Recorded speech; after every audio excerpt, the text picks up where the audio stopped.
World News in 5. Right now. News and developments making headlines around the world in 5 minutes. World News in 5. Here on Radyo Pilipinas World Service. Good day to all of our listeners here on Radyo Pilipinas World Service. This is World News in 5 and I'm your host, Steph Vicente. United States President Donald Trump says talks between the US and Iran could resume within the next 2 days. In an interview with the New York Post, President Trump noted that developments may soon unfold with a possible focus on Pakistan as a venue for discussions. This follows a weekend meeting in Islamabad involving U.S. Vice President J.D. Vance and Iranian Parliament Speaker Mohammad Bagher Ghalibaf, which ended without any agreement. Despite the lack of a deal, diplomatic communication appears to be ongoing. Iranian state media reported that messages have been exchanged between Tehran and Pakistan.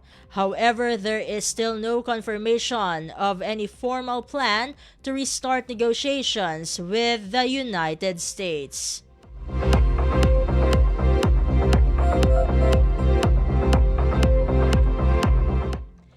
In other news overseas, United States Treasury Secretary Scott Bessent says a small amount of economic pain may be necessary to ensure long-term global security. In an interview with the BBC, Secretary Bessent defended the U.S.-Israel conflict with Iran, saying it aims to eliminate the threat of potential nuclear attacks. His remarks come as the International Monetary Fund warned that the conflict could push the global economy into recession under a worst-case scenario. Secretary Vicente emphasized that the talks of inaction or the risk of inaction could be far greater, citing concerns over Iran's missile capabilities and nuclear ambitions, even as officials note the country does not possess nuclear weapons. Meanwhile, the UK government said there is no current assessment that Iran intends to target Europe with missiles. Despite differing views, Secretary Bessent maintains that recent military actions have reduced the long-term threat to Western nations.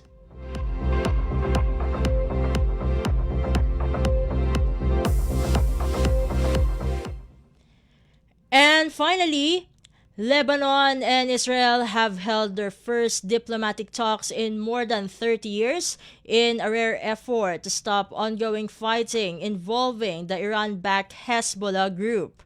The BBC reports the meeting, mediated by U.S. Secretary of State Marco Rubio, was described as a historic opportunity to curb Hezbollah's influence in the region.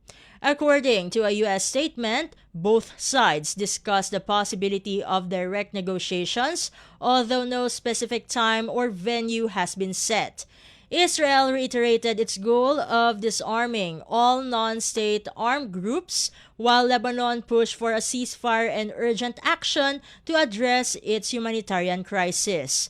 The two nations, which have no formal diplomatic ties, last held high-level talks in the year 1993. The discussions come as violence continues, with over 2,000 people reported killed since Israeli operations began in Lebanon, alongside ongoing attacks and heightened tensions across the region.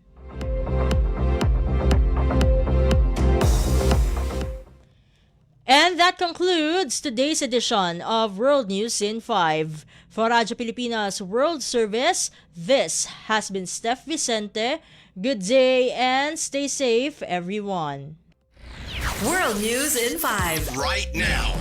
News and developments making headlines around the world in 5 minutes. World News in 5. Here on Radyo Pilipinas World Service.